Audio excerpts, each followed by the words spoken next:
Broadcasting from the business capital of the world, this is the Podcast Business News Network.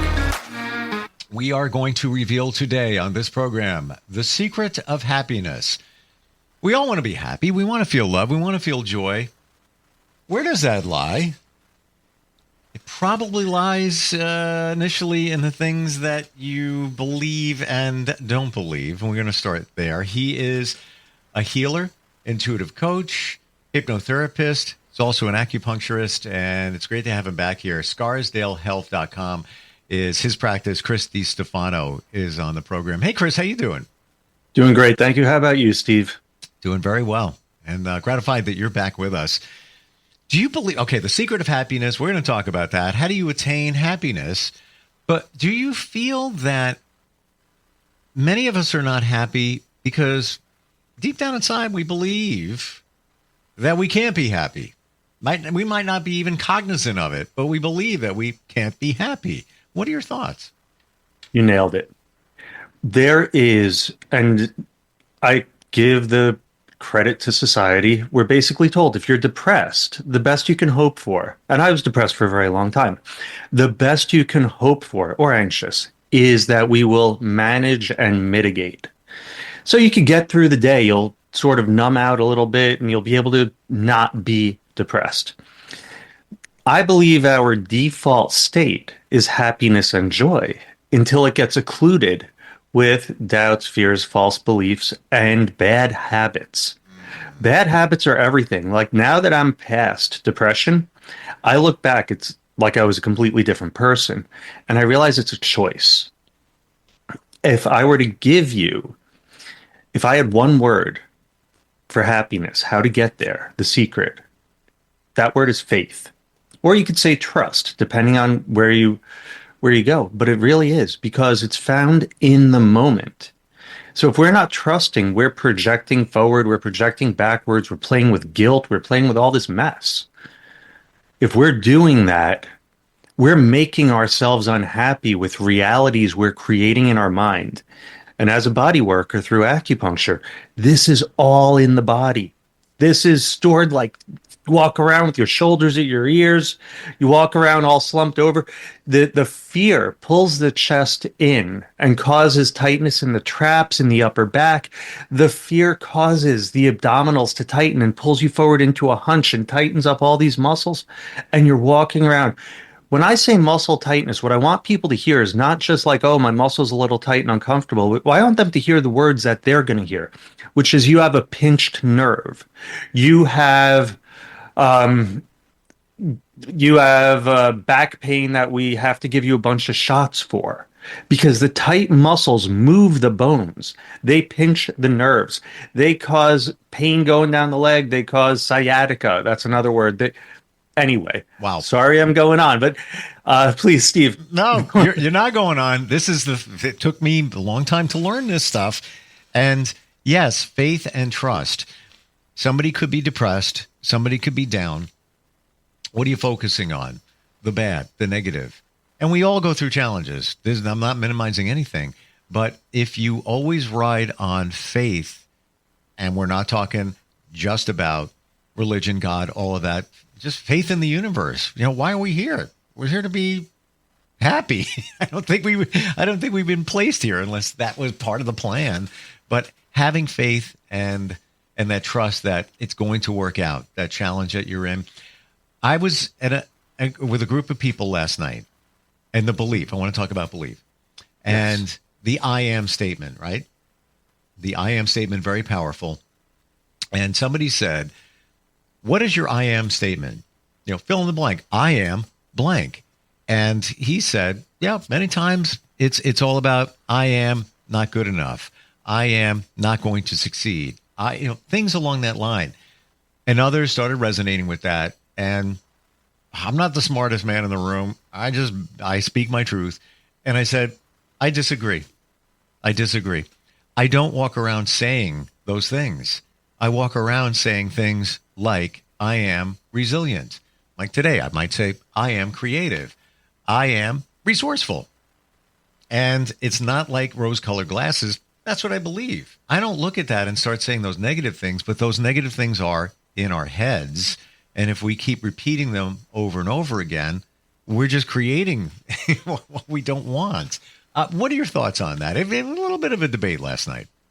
No, so here's what's first. I'm going to have you steer me back if I go off course, which I'm about to.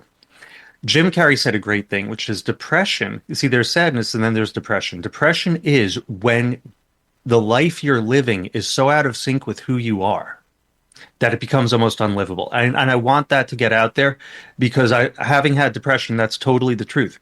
That's actually why people have suicidal ideations. They want to reset because that life, they don't see any hope in it. So now to the I am statement. I agree with you because we are what we decide we are. Now, it's done also at the subconscious level. So a lot of work that I do, I have to call shadow work. And there's a lot of misnomers and misconceptions about it, but it's clearing those lousy beliefs that we hold on to. I am not good enough. Why? Because in third grade, you weren't picked for kickball. And you internalized that and created a pattern of it because you wanted to protect yourself. Because the next time kickball came and you weren't going to get picked, you wanted to be ahead of that. You wanted to take control. You knew you weren't going to get picked, so now you control it. That control is that prison of anxiety and depression. They're very similar. They present very differently, but they're very similar. So yeah. One of the worst ones, and this is a great one, is I am incomplete. This is the seeker mentality of the religious, the constant growth. And that's one that I fall into that once in a while. But knowing that I am complete and knowing that you are complete and then we can truly give of ourselves. Then we can truly engage in life. When we're going around, I'm not good enough. Well, then guess what? You're right. Can I jump in here too? I'm going to please. Okay. The complete thing. When we feel that, we try to find things to complete us. And, I'm trying to remember can't think of the movie Tom Cruise where he meets somebody. He's like, you complete me. No, bad. Red flag. Stop that. Codependency, toxic. Bad. It's you compliment me.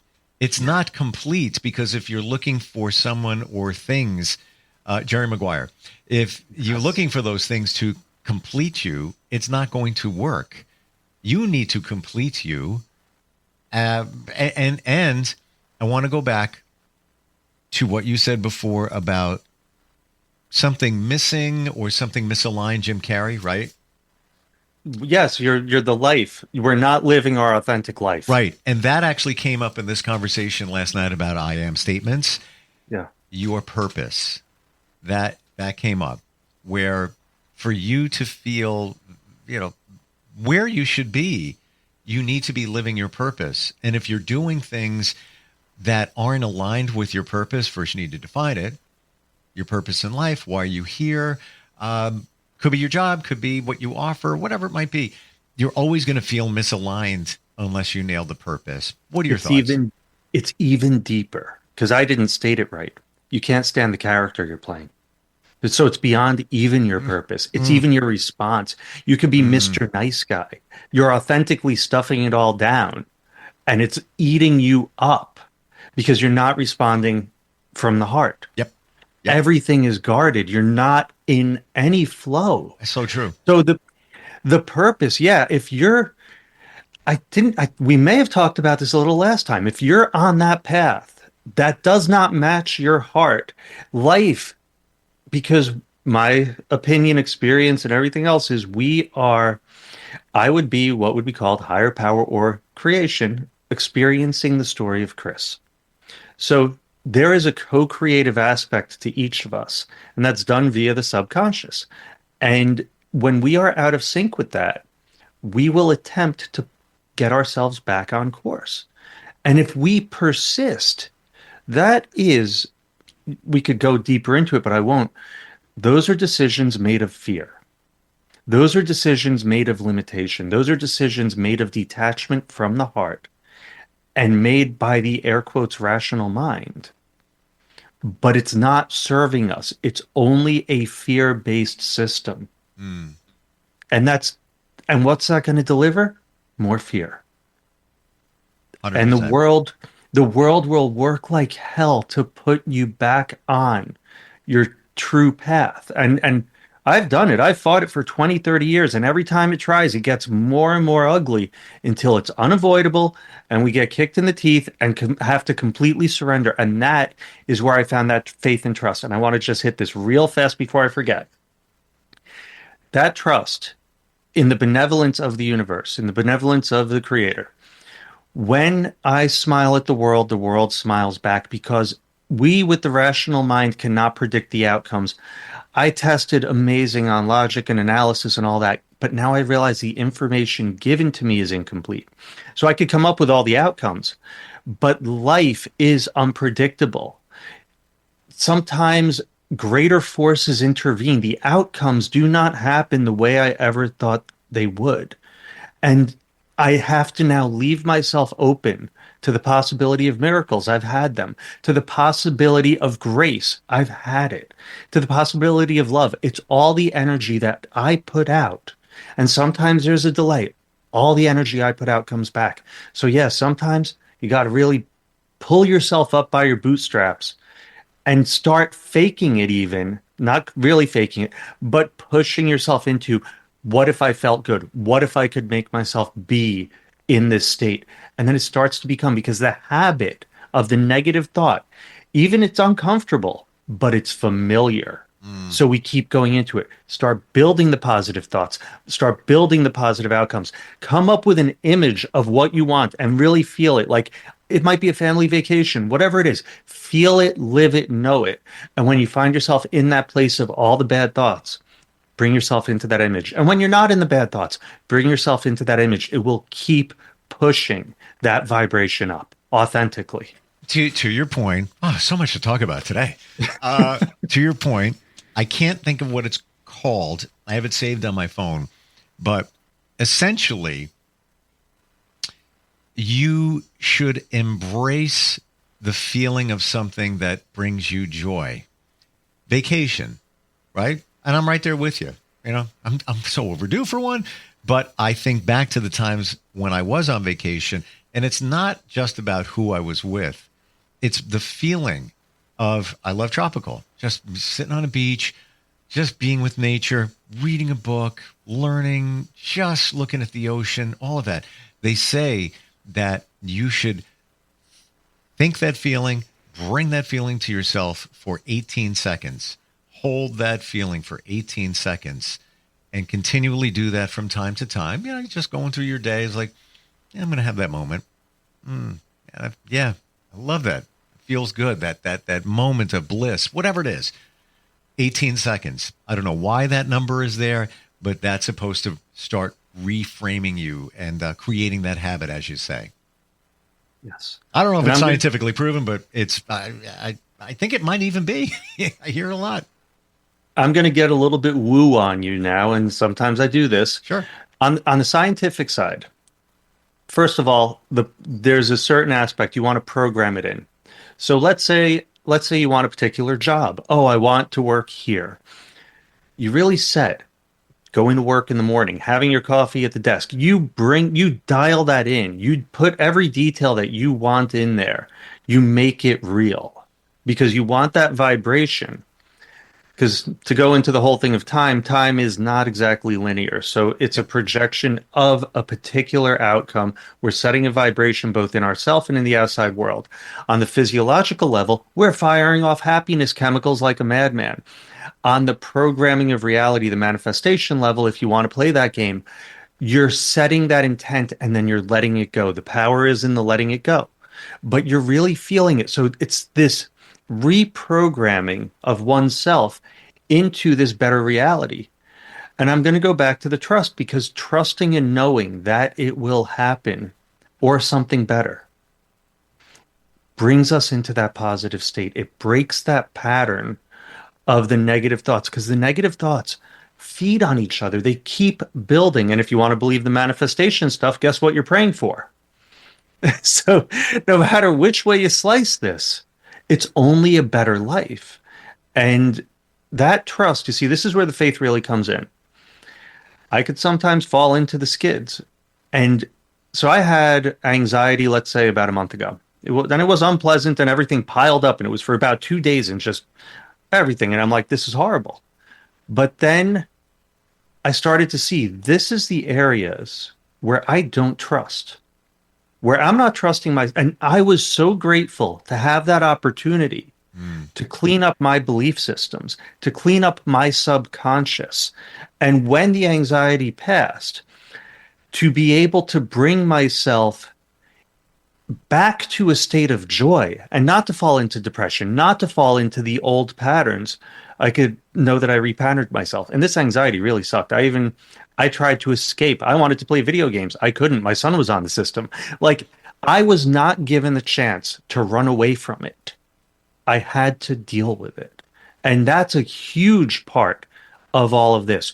When this stuff comes up, no, don't think about all the bad things that are going to happen, but allow ourselves to feel what's underneath it, because that's trying to express. And we have to let that go if we ever want to feel good. And sometimes it sucks. But we know, you know this. I know you know this. On the other side, there's this freedom that you cannot describe. And once you've done it a couple of times, you really trust the process. You're like, you're just going to give me the block of wood. I'm biting down because I'm going through this because I know what's on the other side and it's worth it. I have this feeling inside, me personally, that good things are coming. Yeah, life is okay. Sure, no problem. Grateful, for sure. But things that I want to attain, I know it's coming. I just have that knowing, that faith. Yes. And not to minimize, challenges that anybody goes through. I had one last week business-wise. I have a couple of different things I do. Had a surprise. It was very impactful. It hurt. It stung. It was, what is going on? What? If this was me 4 years ago, 5 years ago, I would have been in freak mode. I would have been in DEFCON 4. All like, days. We go, oh my God. Now it was just like process, a couple hours, whatever. It's like, all right. That's an opportunity for better. And it was a hit. It was a big hit. But opportunity for better. And I'm also looking at it and still dissecting it. I believe it's the universe's way of saying, don't go that way. You need to go this way. We're trying to push you over here. Are you getting it? So the wrong path, you get the kick in the teeth. Yes. Yeah. It's like sometimes you got to be knocked over the head to realize it. And I know it's just words, but the difference is I feel it inside. Yeah. It's a knowing. It's weird. Yes. It's a very weird kind of thing, but it's a not just I'm just kind of convinced myself it'll be okay. No, it's like no, it's gonna be all right. It's a weird feeling inside. I can't describe Steve, it. That's a word I use all the time. I get downloads or I get knowings. It's in your heart. You know this. It's not a mental thing. It's not thoughts playing a game. It's your heart. That's I also call it truths because it's a deeper truth. One of the really powerful things, and it sounds like you're already doing it, is being able to view from the third person. This is used in just about every deep level of therapy. It's also used for just about everything. The emotions are really, really beautiful and important. But a lot like thoughts, they are tools. They're not supposed to run the show. And once we let the thoughts run the show, that'll take you right deep into depression and anxiety that fast. Once we let the emotions run the show, they can really take us for a ride. Yeah. And it's even if it's good, even if we're so happy, it's going to be a crash. I promise it's going to be a crash because it happens. But being able to watch and experience the emotions without them running the ship. And it sounds like that's exactly what you did with this happening. And there's that super powerful question that you did, which is, why is this happening? What am I getting from this? Where's my lesson? How is this to help me grow?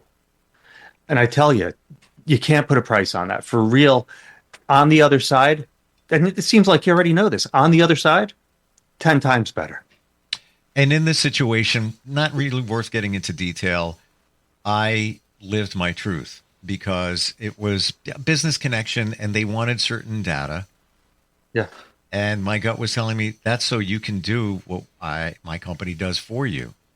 It smells doesn't smell right, and it's like that's also not yours. That's mine, and I'm not gonna bend. I'm gonna live my truth. This is the standards I set. So they decided to do it on their own. Good luck. God bless. Good for you. But I stuck to it, and I'm proud of that. I want to go back to what you said before about living your truth. So many of us are people pleasers. Oh, toxic as hell. I've been one. Ditto. And I still do it, but I catch myself. But we're doing it because of probably typically our childhood, what's missing, not good enough. So I want to be accepted. So I'm going to go above and beyond. But meanwhile, inside of you, you told somebody, yeah, I'll be there on Saturday to help you move. Meanwhile, I got 15 different things over here. I don't have time to get over there. I just can't. I'm going to show up anyway. But that's not what I want to do. That's not really me today. And then it goes against you, who you are. And then I think it just spirals you in a different direction where you're not being who you are. What do you think? I am so glad you brought that up because I almost forgot the most important thing. Self-love. For real. So everyone hates themselves and they put everyone else first because we're taught, oh, this is the nice thing. I'm done being nice. I am kind. Because nice is putting oneself last. Having self-love, then I become overflowing. Yep. When I do things to protect other people from feeling this or whatever, when I throw myself under the bus, nobody wins. I promise you it's a losing battle every time because it's not authentic. Right. And I will give you the shirt off my back, but it's because I want to. Right. Because I see that you need one. Not because I feel I need to, because I want to make sure that you're going to be there when I need you. And that kind of, and not because your feelings might get hurt if I don't. Right. Right. Because if it comes from my heart, if it's authentic, it's all, but it has to be that self-love, that self-care. This is like at the beginning of the coaching sessions, huge to work on because if you don't love yourself, you're fighting yourself. All of your energy is just going into destroying yourself. Your negative self-talk. That's the last thing. Negative self-talk. Don't do it. It is such a bad habit. Why are you calling yourself those names? You would push someone off a bus if they said that to you. And every time you're saying it, you're programming yourself to it. Please stop. Before you can stop, you need to identify it. And yes, the self-love thing, I am so there with you. Yeah, not to go into detail. I was bullied as a kid. I was the fat kid, like all of that, didn't love myself. And I had an epiphany last year. I was at the gym. I get downloads of music. That's how my brain works. I'm at the gym in the middle of the floor. I'm working out, whatever, just doing some stretches. And I hear a song by The Doors. I'm not a big Doors fan. I'm not, like classic rock, whatever.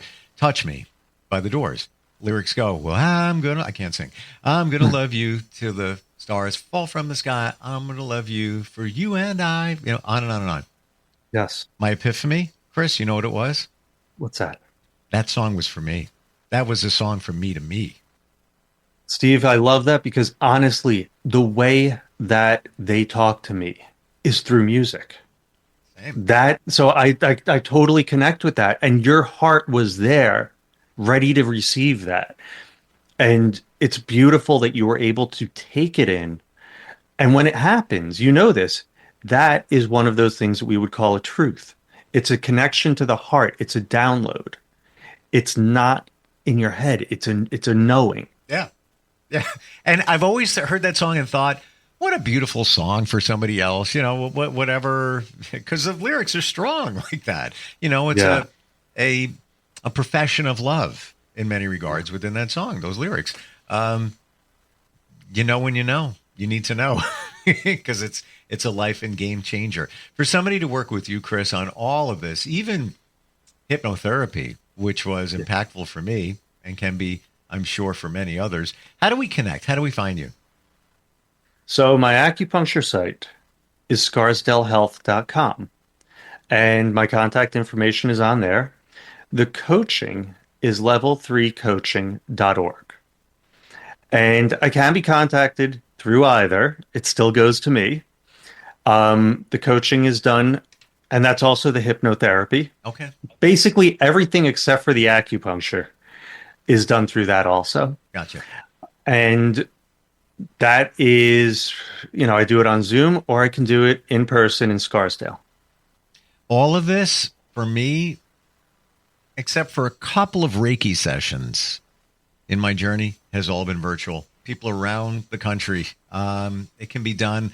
It works amazing and beautifully. Level3coaching.org. Is it level the number 3?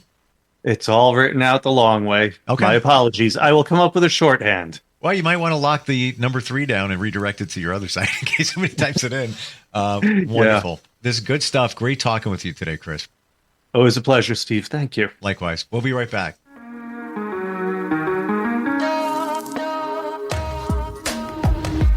Broadcasting from the business capital of the world, this is the Podcast Business News Network.